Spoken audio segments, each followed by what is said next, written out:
Program untuk hari ini masih di Senin Inspirasi dan kita masih bersama Mbak Dini Wijaya, Putri Indonesia Sulawesi Selatan 2 ya. Baik, kita lanjut lagi ya Mbak Dini ya. Jadi memang niatannya untuk ikutan Putri Indonesia itu kan dari tahun 2020 ya. Jadi karena pandemi niatnya itu baru kesampaian ya sekarang untuk ikutan. Oke, kalau bisa tahu nih Mbak Dini, untuk apa ya? Ini kan memang asli dari Sorowako atau gimana? Iya, kalau keluarga memang banyaknya di Sorowako, di Luwu Timur gitu. Tapi memang saya mengenyam pendidikannya di Jakarta. Jadi Luwu Timur itu Sorowako tuh menjadi kampung halaman ya untuk saya ya. Tapi alhamdulillahnya sekarang juga saya kan memang sudah balik lagi ke Luwu Timur, ke Sorowako karena kerja saya di sana gitu. Jadi senang sekali rasanya bisa pulang ke rumah berkontribusi untuk Sorowako, Luwu Timur dan Sulawesi Selatan. Iya. Nah, dengar-dengar juga nih Mbak Dini katanya kerja di salah satu perusahaan tambang ya di Sorowako ya. Iya. Itu gimana tuh ceritanya? Biasanya kerja di perusahaan tambang itu kan tough gitu ya. Ini bisa jadi sesuatu yang ikutan Putri. Iya, memang alhamdulillah sekali ya. Meskipun saya bekerja di industri yang identik dengan maskulin, yang memang banyak sekali tantangannya untuk seorang perempuan tuh bisa bekerja di lapangan, di tambang yang memang kondisinya itu ya kondisi lapangan kita tahu lah ya Mbak, panas, kadang hujan, terik matahari, debu, dan juga pastinya nggak seperti perempuan lain gitu ya, yang kerja di kantoran mungkin kan dengan AC nyaman, saya rada berbeda gitu ya. Merupakan suatu tantangan tersendiri, tapi emang ngapain aja sih kalau semuanya bekerja di perusahaan tambang gitu ya? Seorang Dini itu ngapain aja? Itu bisa bagi pengalamannya. Iya, kalau untuk saya yang bekerja di bidang komunikasi di perusahaan tambang, saya biasanya keliling tambang ya bersama dengan divisi-divisi untuk melakukan pengecekan dan improvisasi di setiap divisi. Jadi misalkan saya ke area tambang atau ke area proses plant di mana bahan mentahnya lagi dibuat, diolah gitu. Itu yang saya lakukan biasanya sehari-hari gitu. Jadi kalau sehari-hari itu saya pakai kalau melihat seperti ini ya pakai gaun yang cantik, pakai mahkota. Biasanya sehari-hari saya tuh pakai helm safety dan sepatu safety, sangat berbeda. Tapi ini juga yang memotivasi saya untuk membuktikan bahwa sebenarnya setiap perempuan itu sangat bisa dan mampu untuk berkarya dalam segala bidang. Ya seperti sekarang ini gitu ya. Tapi kalau satu hal gitu ya, tentu ini tidak mudah ya untuk bisa sampai seperti saat ini. Itu butuh perjuangan yang panjang ya Mbak Dini ya. Kalau bisa nih, siapa sih yang berdiri di belakang dari Mbak Dini? Alhamdulillah banyak sekali sih sebenarnya yang support saya. Support system saya tuh saya dapatkan dari keluarga saya, terutama kakak-kakak saya, karena saya 3 bersaudara. Jadi kakak-kakak saya adalah yang pendukung utama saya dan juga keluarga saya. Dan teman-teman, rekan-rekan, semua tim itu alhamdulillah itu yang menjadi sumber kekuatan saya untuk bisa sampai saat ini. Oke, jadi dari 3 bersaudara ya, berapa perempuan Mbak Dini? Perempuan berapa? Perempuannya tiga ya. Wow. Ini semuanya perempuan luar biasa gitu ya. Oke. Tentu tidak mudah ya, butuh perjuangan yang panjang untuk bisa sampai seperti saat ini ya. Kemudian nih Mbak Dini, kalaupun ya pasti ada dong ya saat-saat dimana kita tuh sangat down ya.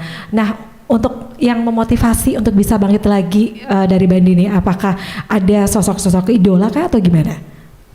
Kalau dari saya pernah ada momen di mana fase kehidupan di titik nol, di mana itu memang fase yang terpuruknya, gitu. Itu waktu saya kecil saya kehilangan kedua orang tua, jadi di situ adalah momen di mana hidup saya tuh nol gitu. Kehilangan kedua orang tua sekaligus Mbak Dini? Iya, dalam kurun waktu 8 bulan lah, 1 tahun. 8 bulan, 1 tahun ya. Gitu.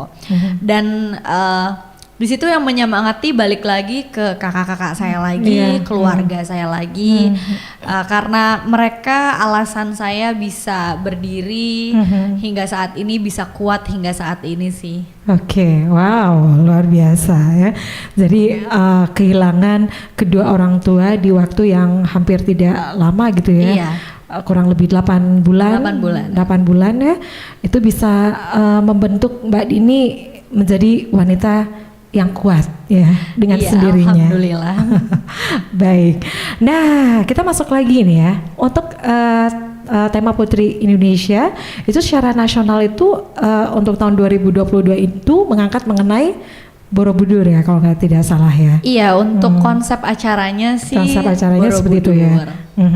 Nah, Mbak Dini kalau tahu ya kalau sekarang ini kan selama pandemi COVID-19 tentunya kalau melihat Sulawesi Selatan ya untuk saat ini potensi ataupun peluang untuk peningkatan pariwisata di Sulawesi Selatan itu kan memang sangat luar biasa gitu ya. Kalau Mbak Dini melihat nih kalau potensi pariwisata di Sulawesi Selatan yang bisa dikembangkan itu kira-kira apa tuh Mbak Dini?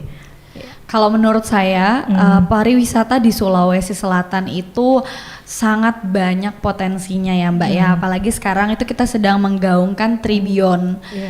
Tribun pariwisata itu ada Bulukumba yang memang sudah terkenal dengan pantai pasir putihnya, Toraja juga dengan adatnya dan budayanya yang sudah mendunia, dan juga ada Geopark yang saat ini sedang diajukan untuk ke UNESCO.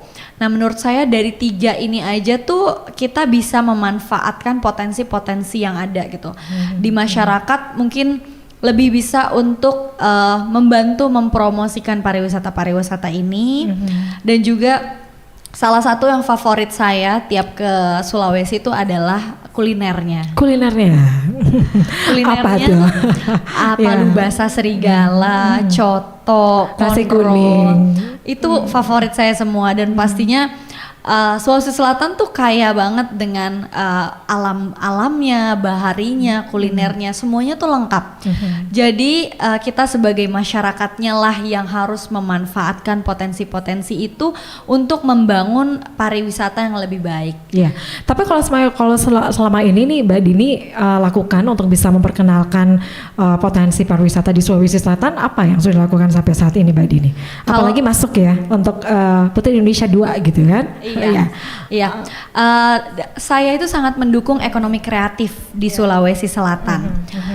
Saat ini yang saya sedang gaungkan itu adalah ekonomi kreatif dari Luwu Timur, yaitu Anyaman Teduhu. Anyaman Teduhu. Itu bisa dikasih gambaran seperti apa sih? Oke, Mbak aja belum tahu kan? Ini padahal Anyaman Teduhu udah masuk ke UNESCO sebagai warisan budaya tak benda.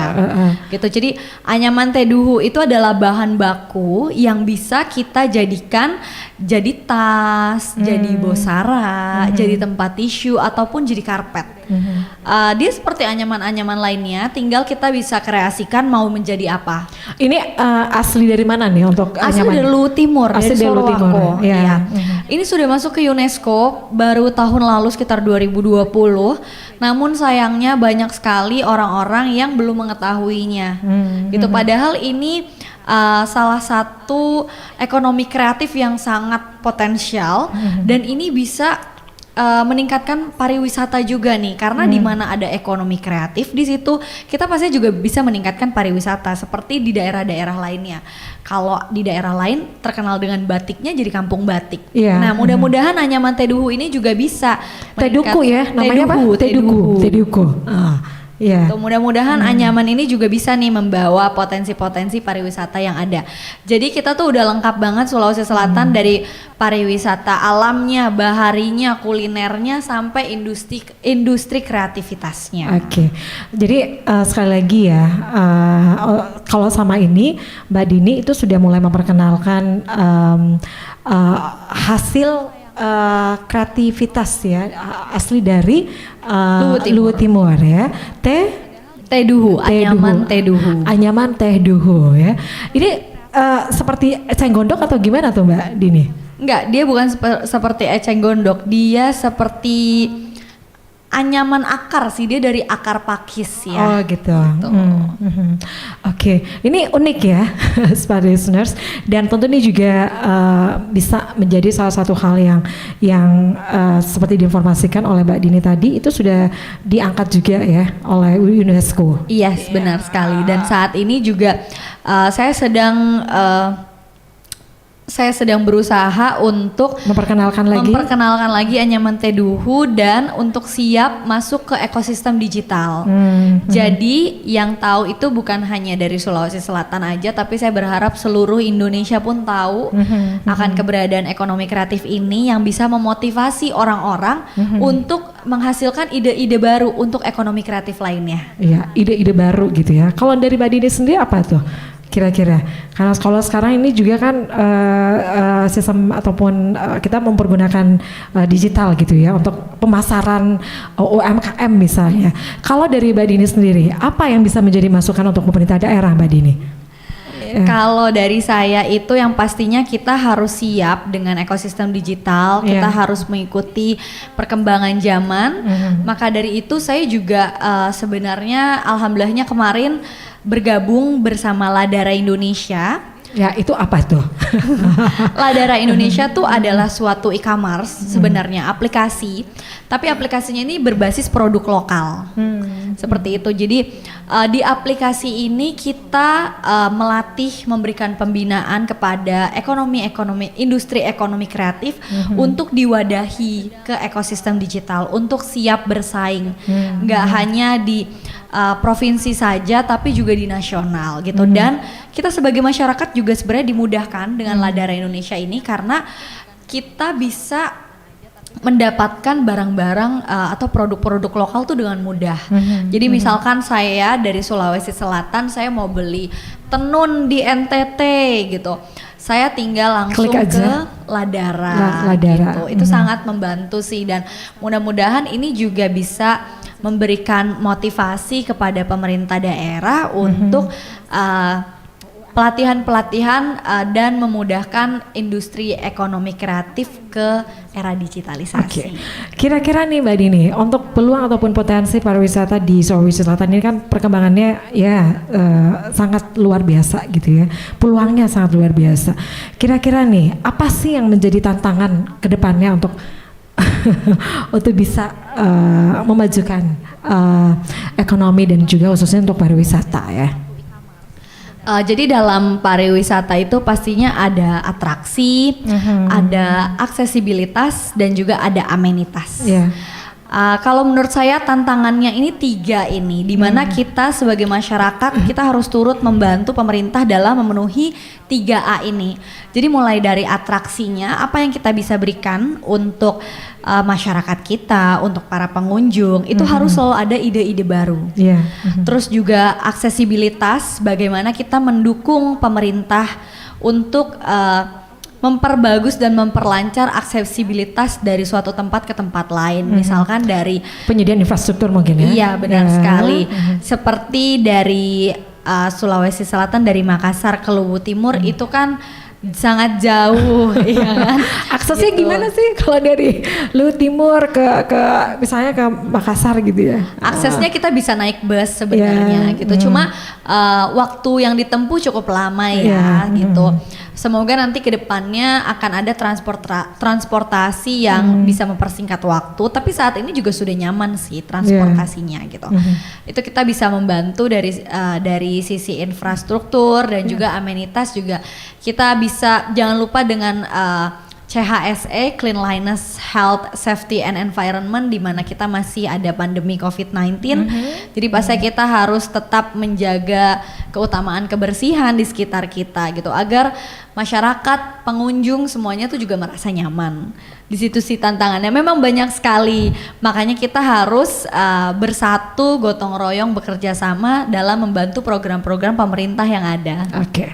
Kita break dulu ya untuk sesaat ya. Saya sampai terkesima gitu ya mendengar penjelasan dari Mbak Dini.